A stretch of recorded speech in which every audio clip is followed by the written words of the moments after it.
For decades, the global economy was shaped by a familiar story: Western dominance, American leadership, and a world where the US dollar, US companies, and US-led institutions set the rules. But today, a new force is emerging. A coalition of nations challenging the old order. They call themselves the BRICS: Brazil, Russia, India, China, and South Africa. What began as a simple economic acronym is now evolving into something far more powerful. A geopolitical alliance aiming to rewrite how global power works in the 21st century. The BRICS group has grown in influence, expanded its membership, and now controls a massive share of global population, natural resources, and industrial output. Their rise represents one of the biggest shifts in world politics since the end of the Cold War. And whether they succeed or fracture will shape the future of everything from trade and currency to technology and energy. The BRICS story started not in a political meeting, but in a bank. In 2001, economist Jim O'Neill at Goldman Sachs used the term BRIC to describe four fast-growing economies: Brazil, Russia, India, and China. These countries, he argued, were on track to reshape the global economy because of their population size, rapid development, and rising influence.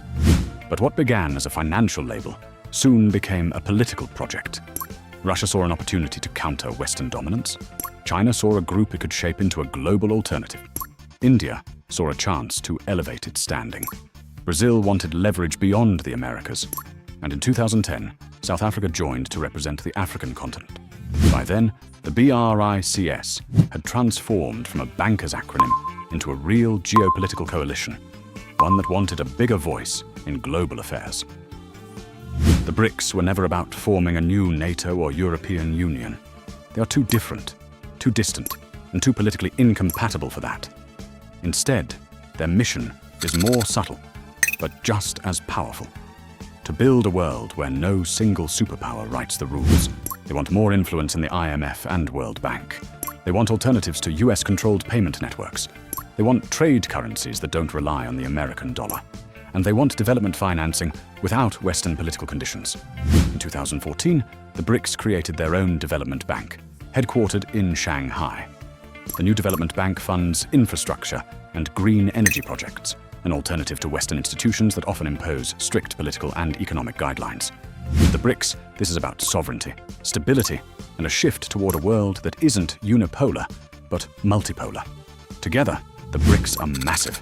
They represent over 40% of the global population, nearly 30% of the world economy, and around 1/4 of global energy production. China alone is the world's largest manufacturer. India is the world's fastest-growing major economy. Russia holds one of the planet's largest reserves of oil, gas, and minerals. Brazil commands agricultural superpower status. South Africa is a gateway to African markets and mineral wealth. What makes BRICS so powerful isn't just size, it's diversity. They cover every major region: Asia, Europe, Africa, and South America. They are resource-rich, tech-developing, population-heavy, and geographically strategic. For the first time in modern history, the world has a coalition whose combined strengths rival the West's. One of the biggest reasons the BRICS are gaining global attention is their open challenge to the US dollar. As more countries join BRICS trade networks, the group is exploring ways to reduce reliance on dollar-based trade. Some suggest a shared BRICS currency. Others advocate for more local currency deals. Yuan for oil, rupees for trade, rubles for gas. So far, the dollar remains overwhelmingly dominant. But the BRICS are creating the first coordinated alternative effort in modern history. Even if they don't kill the dollar, they don't need to. Simply reducing its dominance gives BRICS countries more independence and more leverage. This isn't a currency revolution. It's a slow, strategic rebalancing of power. In 2023 and 2024, BRICS began a historic expansion. Countries like Saudi Arabia, the UAE, Egypt, Ethiopia, and Iran were invited to join, marking the largest enlargement in the group's history. This changed everything. Suddenly, BRICS wasn't just a coalition of fast-growing economies, it became a geopolitical force controlling key global choke points, from the Persian Gulf to the Red Sea. With oil giants, Saudi Arabia, and the UAE on board, BRICS now influences a massive share of global energy markets. With Egypt and Ethiopia included, it controls trade routes through the Suez Canal and the Horn of Africa. The group is becoming less of a club and more of a global system. But behind the scenes, the BRICS are deeply divided. China and India are rivals with border disputes and competing industries. Russia is sanctioned and economically isolated, relying heavily on China. Brazil changes direction every time elections shift. South Africa struggles with corruption and slow growth. And the new members, especially Saudi Arabia and Iran, are historical adversaries. The BRICS are not unified. They are a patchwork of conflicting interests held together by one shared goal: reducing Western influence. Their biggest challenge isn't the US, it's each other. Whether BRICS can actually challenge Western dominance depends on two things: how well they cooperate and how effectively they build global alternatives. In trade, they are rapidly connecting supply chains across Asia, Africa, and the Middle East. In finance, the new development bank is quietly expanding. In energy, BRICS now includes some of the world's biggest producers.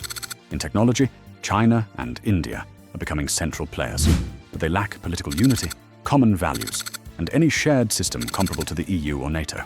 They are a coalition of competitors, not allies. Still, their rise is real, and the shift they represent is already reshaping global politics. The BRICS will not replace the West, but they don't need to. Their goal is not domination, it's diversification. They want a world where global power is spread across multiple centers, not concentrated in Washington or Brussels. The BRICS will continue expanding, building new financial systems, strengthening trade ties, and offering a geopolitical alternative for countries seeking independence from Western rules. The world is entering an era where power is shared, not monopolized. BRICS are one of the clearest signs of that transition.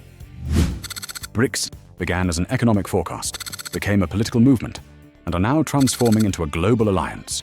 Whether they become a powerful counterweight to the West or fracture under internal contradictions remains uncertain. But one thing is clear: the rise of the BRICS marks the beginning of a new chapter in world history, where emerging powers reshape the global order, challenge old systems, and form the foundations of a more multipolar world. The world is changing, and the BRICS are leading the shift.